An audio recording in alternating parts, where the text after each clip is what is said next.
우리 함께 말씀 보도록 하겠습니다. 함께 보실 말씀 고린도전서 12장 12절 말씀, 우리 한 절 말씀을 보도록 하겠습니다. 고린도전서 12장 12절 말씀입니다. 고린도전서 12장 12절 말씀, 우리 한 절 말씀 함께 한 목소리로 합독하겠습니다. 함께 읽습니다. 시작.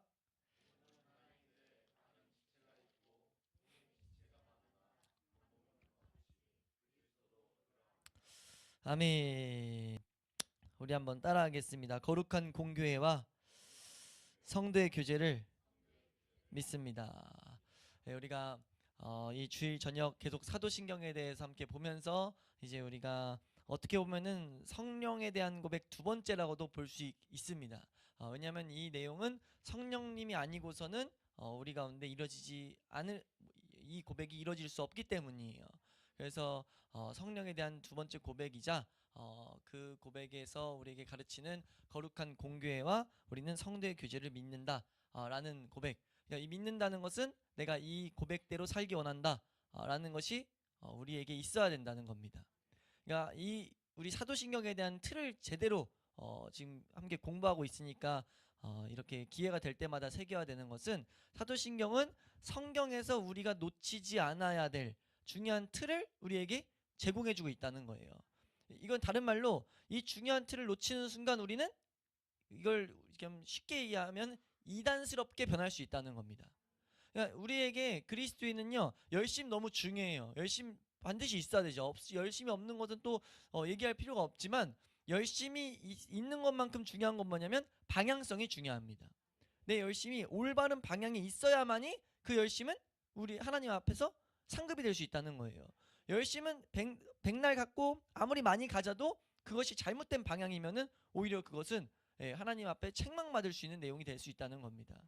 그래서 우리가 올바른 신앙생활에 대해서 알아가기를 예수님 오시는 때까지 우리가 사모하고 추구할 수 있기를 소망합니다.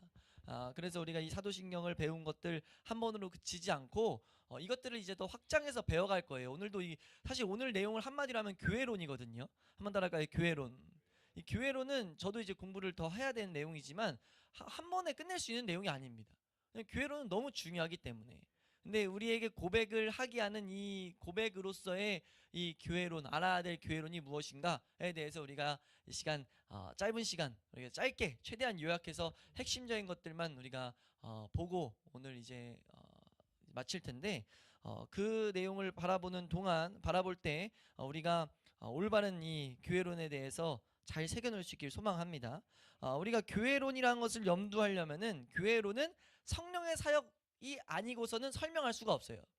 그래서 이 나는 성령을 믿습니다 뒤에 이 거룩한 교회가 이렇게 이 순서로 나올 수밖에 없는 이유는, 교회는, 왜냐면 교회라는 것은 우리가 기본적인 당연한 개념이지만 정의하고 가는 건, 교회는 절대 이 예배당이 교회가 아니에요. 그래서 이걸 우리가 잘 구분해야 되는 게, 우리 한국 교회도 믿음의 선배들은 이 교회 간판을 붙일 때도 죽동회복의 교회라면 죽동회복의 교회 예배당 이렇게까지 보통 간판을 붙였어요. 왜냐하면 교회라고 했을 때 그 교회는 분명하게, 성경에서 말하는 분명한 교회는 성도 하나하나를 말하기 때문이에요. 그 성도들이 모인 공동체가 교회입니다. 근데 절대 이 건물이 교회라는 생각을 안 할 수 있길 축원합니다. 우리가 잘못 쓰는 단어 중에, 뭐 그렇게까지 엄숙하게 구분할 필요는 없지만 이 개념을 안 해놓으면 잘못 쓸 수 있기 때문에, 이 예배당을 성전이라 부르는 것도 잘못됐어요. 절대 쓰면 안 되는 단어 중에 하나라고 보통 언급을 하더라고요. 좀 보수적인 분들일수록 우리가 이 예배당을 성전이다 라고 표현하면, 그 표현은 절대 사실 나오면 안 된다 라고 가르치는 분들이 꽤 많아요. 왜 그러냐면, 사실 그게 맞는 말이, 성경 어디에도 우리 신약시대에 이 건물이 성전이라고 말하진 않습니다. 오히려 그거는 구약시대에 있었던 모습이고, 신약시대 오면서 그걸 다 바꿔버렸죠. 예수님이 무너뜨리면서, 이 성전 다 무너뜨리는 예언을 하시면서, 너희가 다, 우리 고린도전서 3장 16절 말씀 보면 너희가 하나님의 성전인 것을 알지 못하느냐 말하잖아요. 한번 읽어볼까요? 시작. 너희가 하나님의 성전인 것과, 아멘. 그러니까 교회는요, 어떤 시스템적으로 우리가 어떤 인간적인 방법으로 만들 수 있는 게 아니라는 거예요. 교회는 전적으로 하나님의 사역으로 만들어지는 복된 복된 복된 모임이라는 겁니다. 복된 하나님의 창조물이고요.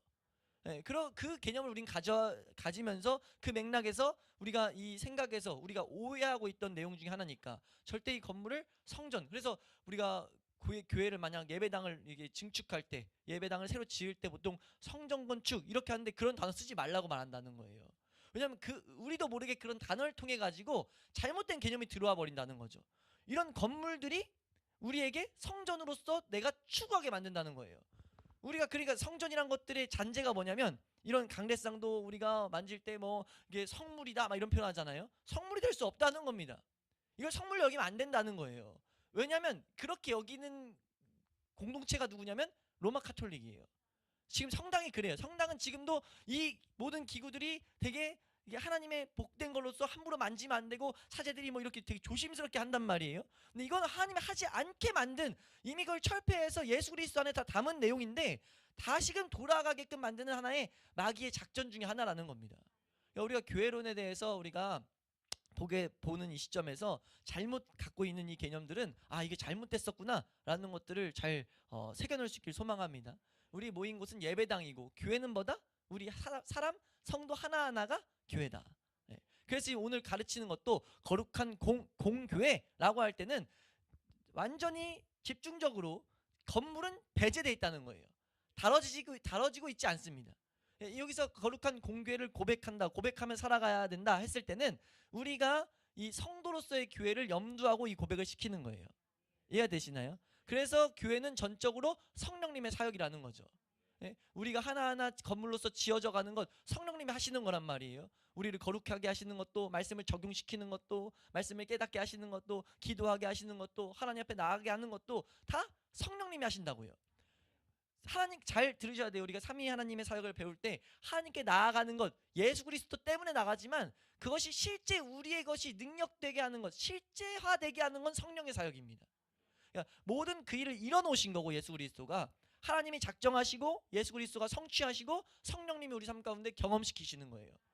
그러니까 우리는 성령님을 통해서 우리는 교회로 지어져 간다고요. 그래서 이 성령의 고백에 이 거룩한 교회는 붙어 있습니다. 우리가 이것을 절대 오해하지 않을 수 있길 소망합니다. 왜냐하면 뭐라고 말하냐면, 이 말씀을 연구하다 보니까 믿음의 선배들이 뭐라고 말하냐면, 무기력한 교회로는 무기력한 교회를 낳을 수밖에 없다라고 말해요. 그러니까 교회론을 우리가 제대로 인식하지 않으면 올바른 교회가 될 수가 없다는 거죠. 잠깐 말했다시피 교회들이 열심은 있을 수 있어요. 교회들이 많은 일들을 할 수는 있어요. 되게 뭔가 은혜로 보이는 것들을 많이 낳을 수는 있어요. 근데 그게 절대 우리의 신앙과 닿아지지 않는다는 거예요. 이게 이런 맥락에서 봤을 때 얼마나 이 시대가 지금 위험천만한 신앙을 갖고 있는지 우리는 발견해야 된다는 겁니다. 이거 위험천만하다는 거예요. 무기력한 교회로는 올바른 교회를 낳을 수가 없는데 교회론을 그렇게 누가 얼마나 신경 쓰냐는 거예요. 마귀가 이 시대에 교리는 공부하는 것 자체가 이상하게 만들어버렸고, 그 성령 운동하게 되면 교리는 배제시키고, 이거 요한일서 때 설명 한번 드렸었죠. 되게 치명적인 것들을 만들었다는 거예요. 그리고 또 하나의 모습은 교리 하는 사람들이 또 올바른 하나님의 체험을 안 하다 보니까 교리는 정말 사람을 잘못 가게 만든다, 이런 식으로 또 해서 교리를 안 보면서 아울러서 뭐 하게 됐냐면 당연히 봐야 될 핵심 메시지들도 배제되는 거예요. 교회에서 뭘 먼저 배워야 되는지 모르는 거예요. 우리가 수학을 배울 때 1 더하기 1, 2 곱하기 2, 그러니까 기본적인 사칙연산을 안 하고 다른 거 할 수 있습니까? 함수 할 수 있어요? 함수 뭐 방정식 우리가 한 번씩 들어봤을 그런 것들 풀 수 있습니까? 없어요. 말이 안 되는 거예요. 아무리 내가 함수의 개념을 배우고 뒤에 있는 거 알아도 내가 덧셈, 뺄셈, 곱셈, 나눗셈 못하면 그 뒤는 못하는 거예요. 더 중요도 되는 것들이 있다는 거죠. 바탕이 되는 게 있다는 거예요. 근데 이거는 비슷한 맥락으로, 이거 비슷한 설명인 건데, 이걸 설명드린 이유는 교회는 이것과 완전 맞아떨어집니다. 마땅히 반드시 알아야 될 개념이 있는데 이 시대는요, 그 중요도를 다 그냥 똑같이 만들었어요. 밸런스를. 이것도 좋고 이것도 좋고. 그러니까 뭐예요? 교회에서 뭘 먼저 배워야 되는지를 몰라요. 그럼 뭐가 됩니까? 내 맘대로 신앙생활 하는 거예요. 내가 듣기 편한 것만 듣고 하나님을 내가 만들기 편한 대로 만들어내는 거죠. 그래서 우리가 하나님이 계속해서 뭘 가르치냐면 사도들의 가르침을 놓치지 말아라 라는 것을 우리에게 말한다는 거죠. 네? 한번 더 할까요? 사도의 가르침을 놓치면 안 된다. 우리가 알아야 될 건 이 시대 사도는 없습니다. 사도란 직분은 없어요. 사도적인 직분을 어느 정도 비슷하게 우리가 감당할 뿐이지 성경에서 말하는 사도적인 직분, 사도의 직분은 가진 자가 없습니다. 왜냐하면 사도는요, 예수 그리스도를 직접 보고 하나님이 택하셔서 그렇게 세운 특별한 자들을 말할 때, 그러니까 우리가 보편적인 그냥 사도적 사명을 가졌다라는 개념이 하나 있고, 성경에는 사도를 말할 때 하나의 사도로, 직분적인 사도로는 방금 말씀드렸다시피 예수님이 직접 본 자들, 이게 사도의 두 가지 개념이거든요. 근데 성경에서 말하는 사도의 가르침을 따르라 했을 때는요, 지금 두 번째 말했던 예수님이 직접 본 이것들을 말한단 말이에요. 근데 그거를 우리가 이 시대의 그 사도적 가르침들을 무시하고 살아간다는 거죠. 그러면은 올바른 신앙 가운데 설 수가 없다는 겁니다. 하나님이 안 된다고 했는데 우리가 아무리 우겨도 그건 될 수 있는 그냥 헛된 에너지 낭비일 수밖에 없다는 거죠. 그러니까 우리가 이 교회론에 대해서 더욱더 앞으로 알아가는데 우리가 사모함이 있을 수 있길 소망합니다. 그래서 우리가 이제 오늘 이 본문에 대한 올바른 이 신앙 고백에 대한 것을 우리가 이제 보게 되면, 그러니까 이 교회론 하나만 다시 한번 정리하면, 올바른 교회론은 앞에 있는 삼위 하나님에 대한 올바른 지식이, 올바른 이해가 있어야만이 올바른 교회론은 적용될 수 있다. 하나님에 대한 올바른 이해가 없이 올바른 교회론은 있을 수가 없다. 이걸 우리는 제대로 알아야 된다는 거죠. 그럼 이제 우리가 오늘 이 고백에서 무엇을 말하는지 이것을 보면요, 크게 네 가지의 이제 교회의 속성을, 이건 보편적인 거룩한 공교회다라고 했을 때 좀 어렵게 말하면 이것을 말합니다. 한 번씩 들어놓으세요. 한번 따라할까요? 하나의 교회. 한번 따라할까요? 거룩한 교회. 한번 따라합니다. 보편적 교회. 한번 따라합니다. 사도적 교회. 이것이 2000년 역사를 거치면서 교회가 지켜온 속성이에요. 우리가 하나된 교회, 거룩한 교회, 보편적인 교회, 사도적인 교회. 여기서 보편적인 것은 이게 공통적이라는 거죠. 이 네 가지를 한마디로 요약하면, 우리는 이 네 가지에 대해서도 앞으로 기회가 된다면 이런 것들을 하나씩 알아갈 수 있으면 알아가면 좋겠지만, 교회를 건강하게 세우기 위해서. 근데 이것이 우리 개인에게 우선 중요한 것은 무엇이냐면, 이 거룩한 공교회라는 고백을 통해서 우리에게 뭘 하게 하냐면 참된 교회와 거짓 교회를 구별하게 만든다는 겁니다. 지금 여기서 우리에게 요구하는 것은요, 한번 따라할까요? 참교회와 거짓교회를 구분해야 된다. 이게 우리 종교개혁 때도 되게 강조됐던 건데, 종교개혁 때 가장 힘썼던 게 뭡니까?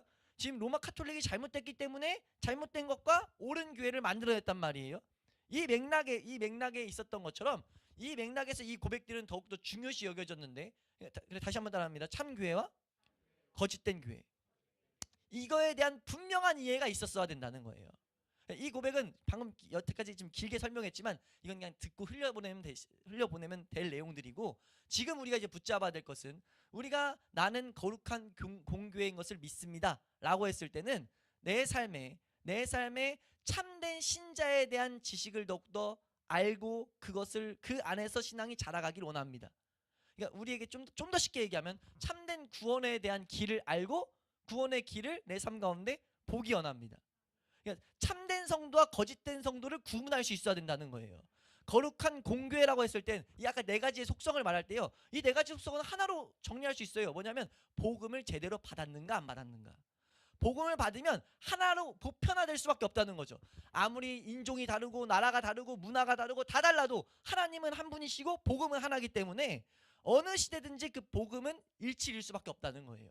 올바로 우리가 말씀 따라서 생명을 얻었다면 그 생명을 얻은 자를 교회라고 하는데, 그 교회들은 일치를 이룰 수밖에 없다. 하나의 보편적인 교회가 될 수밖에 없다. 하나의 교회가 될 수밖에 없다. 그리고 그 교회는 생명을 얻었다면 거룩을 향해 나갈 수밖에 없다. 그리고 그 교회는 하나님 말씀을 따라 살 수밖에 없다. 특별히 이 사도적 가르침을 따른 성경의 이 틀, 하나님이 말하는 그 말씀에서 벗어나지 않은, 올바른 말씀에서 벗어나지 않은 그 말씀을 추구할 수밖에 없다. 그러니까 생명을 올바로 가졌다면 이 전제가 되는 거예요. 그래서 이 교회를 세운 그 말씀이 뭐죠? 성경적 말씀은 마태복음 16장 16절이라고요. 주는 그리스도시요 살아계신 하나님의 아들이십니다라는 개인적인 고백이 있을 때, 그 고백을 가지고 예수님 뭐라고 하셨어요? 바요나 시므나 네가 복이 있노니 내가 네 반석 위에 이 교회를 세우겠다 라고 말씀하셨다고요. 그러니까 그 고백이 개인적으로 올바로 고백이 되는 자가 올바른 교회라는 거예요. 그 구분을 져야 된다는 겁니다. 그 구분을 진다는 것은 교회가 그 일에 힘을 써야 된다는 거예요. 교회는 그 올바른 성도가 한 영혼이 왔을 때 그 영혼이 교회가 되기까지 힘을 쏟아야 되고, 그 교회가 되게 만들어야 된다는 거죠. 그래야 우리 하나님이 원하시는 공동체가 될 수 있다는 거예요. 우리가 이 내용을 보면서 이제 중요적으로 하나 알아야 될 것은, 그래서 지금 이 고백이 위치되어 있는 순서가 아까 잠깐 말씀드렸지만 삼위 하나님에 대한 모든 지식을 가르친 뒤에 고백하게 했다는 거예요. 왜요? 교회는, 이 구원은 삼위 하나님의 사역이 아니고서는 이루어질 수 없기 때문에. 그러니까 우리가 얼마나 추상적으로 신앙생활을 하고 있었는지 이런 고백을 함께 공부하면서 계속 되새겨야 된다는 거죠. 하나님은 분명 정확하게 가르치고 계시는데 우리가 계속 묻어두고 대충 믿으려는 게 있었다는 거예요. 그러면 마귀에게 밥이 될 수밖에 없다는 것을 우리가 알아야 됩니다. 그래서 삼위 하나님의 사역을 말하고 나서 우리의 믿음이 지향해야 될 곳이 어디냐? 우리의 믿음은 참된 이 복음을 가진 자들이 돼야 된다. 이 삼위 하나님에 대해서 배운 이유가 무엇이냐? 그것은 이 영혼들이 그 영혼이 교회가 되기 위해서, 그것을 말하고 있다는 거죠. 우리가 성령님의 사역을 우리가 저번 시간에 두 번에 걸쳐서 배웠습니다. 성령님에 대해서 한마디만 고백한 이유는, 딱 두 단어로 되어 있는 이유는 성령님은 이 성부 하나님과 성자 하나님을 경험시키기 때문이다 라고 말씀드렸어요. 그럼 그 경험들이 우리로 하여금 어떻게 우리의 삶을 이끌어야 되냐면요, 우리가 먼저 교회되는 것을 누려야 되고, 나아가서 우리가 함께 모이게 한 공동체가 교회가 되게끔 만들어야 된다는 거예요. 참된 교회와 거짓된 교회를 계속 구분지을 수 있어야 된다는 겁니다. 우린 거룩한 공교회를 믿는다고 한 데는 교회는 이래야 된다라는 것을 정확히 알아야 된다는 거예요. 우리가 이걸 고백해야 되는 이유가 뭐예요? 그걸 알아야, 진단이 돼야 제대로 계속 가르칠 수 있기 때문이에요. 내가 이 구원에 대한 진단이 없이는요, 행위로만은 알 수가 없어요. 왜요? 구원받기 전에도 말씀 따라 살아야 되고, 구원받은 사람들도 말씀 따라 살아야 되기 때문에 그냥 말씀 따라 사는 모습, 씨름하는 모습으로만은 모른다고요. 내 안에 어떤 역사들이 일어나고 있는가, 삼위 하나님의 역사가 일어나고 있는가를 봐야만이, 거룩한 공교회라는 그 개념을 알아야만이, 교회론에 대한 개념을 알아야만이 우리가 그 점검들을 해나갈 수 있다는 거죠. 그래서 참되게 하나님의 뜻을 성취시키는 사람들로 살아갈 수 있다는 거예요. 그러니까 우리가 사도신경 때마다 나는 거룩한 공교회를 믿습니다 라고 했을 때 복잡한 것보다는 우리 크게 두 가지 기억해야 될 것은, 교회는 삼위 하나님의 사역으로만 지어질 수 있다, 탄생될 수 있다. 그리고 우리는 그 교회가 어떻게 탄생돼야 되는지 최소한의 구원의 길에 대한 지식을 가져야 된다. 분별하기 위하여 그것들을 또 우리가 열심히 가져야 된다는 거죠. 그래서 우리가 그 이어지는 게 뭡니까? 이 고백과 이어지는 고백으로 나오는 게 성도의 교제예요. 성도의 교제는요, 참된 교회의 하나의 표지 중에 하나입니다. 내가 참된 교회인지 발견할 수 있는 시금석 중에 하나예요. 그러니까 시금석이라는 것은 이거 중요한 기준이라고 볼 수 있거든요. 내가 이거 기준이 딱 있을 때 맞는가 틀린가를 구분할 수 있잖아요. 내가 참된 교회인지 알 수 있는 비결은요, 성도의 교제에서 드러난다라고 보통 말을 해요. 성도의 교제라는 것은 구원받은 받은 백성들이 하나님에 대해서 나누기를 즐거워하고 하나님에 대해서 나누는 자리. 그리고 성도의 교제에 대해서 우리 몇 번씩 말씀드렸었죠. 절대 마귀가 이 시대에 성도의 교제를 또 오해하게 만든 게 뭡니까? 그냥 모여가지고 교회 안에서 모여서 교제를 하면은 성도의 교제다, 이렇게. 그러니까 앞에 있었던 거룩한 공교회에 대한 구분이 안 되니까 참교회와 거짓된 교회, 그러니까 건물이 아니라 우리 교회 안에 공동체 성도들 안에서 지금 생명을 가진 자와 안 가진 자가 구분이 안 되니까 그냥 그들이 다 모여가지고 뭘 하든 그걸 교제로 착각을 일으키는 거예요. 근데 성경에서 말하는 성도의 교제는요, 하나님에 대해서 노래하고 하나님에 대해서 고백하는 자리입니다. 그러니까 내가 말씀을 어떻게 적용해서 씨름이 일어나고 있고 죄를 깨닫게 하셨고, 그 씨름들 가운데 하나님이 이런 일을 행하셨고, 아니면 내가 이런 말씀을 받았는데도 그 말씀에 대한 동요는 있지만 추구되지 않는 이런 모습 가운데 내 안에 죄들을 찾고자 하는 그러니까 말씀이 일으키는 그런 역사에 대한 고백이 있어야 된다고요. 삼위 하나님이 일하시는 것에 대한 고백이 있어야 돼요. 그런 씨름을 내가 하겠다는 다짐이 있던지, 아니면 그 하나님의 역사를 찬양하던지, 이게 성도의 교제란 말이에요. 하나님에 대해서 노래하는 것. 근데 이 시대의 성도의 교제가 어떻게 됐습니까? 성도의 교제가 교회에 모여가지고 그냥 뭐 자식 얘기하는 거, 사업 얘기하는 거, 그런 얘기까지 다 해도 그건 성도의 교제라는 거예요. 말도 안 되는 얘기예요. 그건 절대 성도의 교제로 포함시킬 수 없는 내용입니다. 오히려 구분 지어져야 될 내용이에요. 그래서 우리가 알아야 될 것은요, 내가 만약 참된 성도라면 그 하나님과의 교제를 기뻐하고 그것을 추구하기 시작한다는 거죠. 아무리 잘못된 교회도요, 올바른 성도들이 한두 성도가 있기 마련이거든요. 그 성도를 향해 찾아간다는 거예요. 신기하리만큼 끼리끼리 막 모이게 된다는 거죠. 예? 근데 우리가 이것을 통해서 뭘 알아야 되냐면, 거룩한 교회는 내가 참 성도와 교제하는 것을 추구하게 된다. 예? 우리가 이 세상에서도 취미생활대로 모이는 것처럼 우리가 성도라면 하나님에 대해서 고백하는 그 자리를 내가 사모하게 되고 그것을 익숙하게 되는 것을 우리가 경험할 수 있게 된다는 거예요. 우리가 성도의 교제를 올바로 할 수 있는 우리 교회 될 수 있길 소망합니다. 예, 우리가 성도의 교제라는 것, 제가 이거 한번 정리했는데 이걸 좀 설명드리고 싶어서, 참된 신앙과 거짓된 신앙을 점검하는 것이, 어떤 목회자가 이렇게 말해요. 참된 신앙과 거짓된 신앙을 점검하는 거 그다지 어렵지 않다. 그다지 어렵지 않다. 분별할 수 있는 그 기준이 무엇이냐? 나는 어떤 모임을 좋아하는가? 나는 누구와 만나는 걸 좋아하는가? 나는 어디에 주로 흥분되어지는가? 나는 주로 어떤 대화하는 걸 좋아하는가? 이것들을 통해서 내가 안에 하나님의 생명이 있는지 없는지를 점검할 수 있다는 거죠. 내가 하나님에 대해서 추구하고 그것들을 얘기하는 것에 대한 기쁨과 그거에 대해서 내가 추구하는 마음들이 생긴다면, 그거는 성도의 시금석이 될 수 있다는 거예요. 내 안에 그거에 대한 추구함이 생긴다면, 내가 마치 세상에서 내가 즐거워했고 내가 취미로 여기고 여러 가지 세상의 그 공동체에 나갔던 것만큼 내가 성도의 그 교제가 즐거워진다라고 했을 때는 하나님의 은혜가 우리 가운데서 작용되고 있다는 겁니다. 그래서 그걸 통해서 더욱더 이 교회가 올바라지는 것들을 만들어 가야 된다는 거예요. 2000년 전 예수님 오신 다음에 말씀에서 우리에게 올바른 하나님과의 교제를 누릴 수 있도록 지금 이 고백들, 신앙의 틀들을 남겨놓은 게 사도신경이라고 볼 수 있단 말이에요. 근데 그 사도신경에서 삼위 하나님에 대해서 가르친 다음에 이것들, 이 삼위 하나님에 대한 사역을 올바로 볼 수 있도록 이 거룩한 공교회와 성도의 교제를 우리가 믿는다는 고백을 하게 만들었어요. 이 믿는다는 고백은 우리가 다시 한번 마무리하면서 생각해야 될 것은, 우리의 구원에 대한 지식을 올바로 갖고 점검할 수 있는지, 그리고 그거에 대한 것으로 하나님에 대한 교제를 내가 추구하고 있는지를 봐야 된다는 거죠. 우리가 그래서 거룩한 교제, 성도의 교제를, 올바른 교제를 만들어야 되는, 그걸 더욱더 이뤄가야 되는 이유가 또 거기에 있습니다. 우리가 그런 교제 가운데 우리 그런 분별들을 할 수 있기 때문에, 그래서 우리가 성도의 올바른 교제를 할 수 있도록 하나님의 은혜를 구해야 된다는 거죠. 마귀는 이걸 분명 막을 거기 때문에 성도의 올바른 교제, 하나님에 대한 교제를 막기 위해서 아까 잠깐 말씀드렸던 교회 내에서 다른 것들을 막 대화하게 하는 것들도요, 이게 사실 생명이 있는 자들도 그런 대화를 다 하고 있으면 나도 모르게 그냥 우선은 여러 가지 마귀가 우리를 광명한 천사의 모습으로 속인다고요. 뭐라고 속이냐면, 그래도 같이 모여야, 많이 모여야 또 그런 얘기도 할 수 있지. 그건 인간적인 방법으로 뭐 하겠다는 거예요. 그건 얼토당토 않는 얘기입니다. 마귀가 우리를, 성도의 교제를 변질시키고 이걸 잘못되게 만들어가는 과정이에요. 우리는요, 애초에 딱 그런 모임으로 시작되게 만들어야 돼요. 네? 우리가 그런 것들을 해나갈 수 있는 교회 될 수 있길 소망합니다. 그 일을 위해서 해나가다 보면 그런 방해도 있지만, 때로는 실제 우리가 한 번씩 말씀을 드리지만, 교회는 하나님이 우리를 시험하는, 우리를 다듬는 훈련의 장소로 만들기 위해서 나와 맞지 않는 성도들도 막 붙인단 말이에요. 그때 그 성도 안에도 분명 예수 그리스도의 생명이 있는 것이 보이고 죄와 싸움이 있는 것이 보인다면, 내가 맞지 않는 모습들을 내가 받아들일 수 있도록, 혹은 그 사람이 변할 수 있도록 하나님 앞에서 치열한 씨름을 통해 가지고 우리가 성도의 교제를 해나갈 수 있다는 거죠.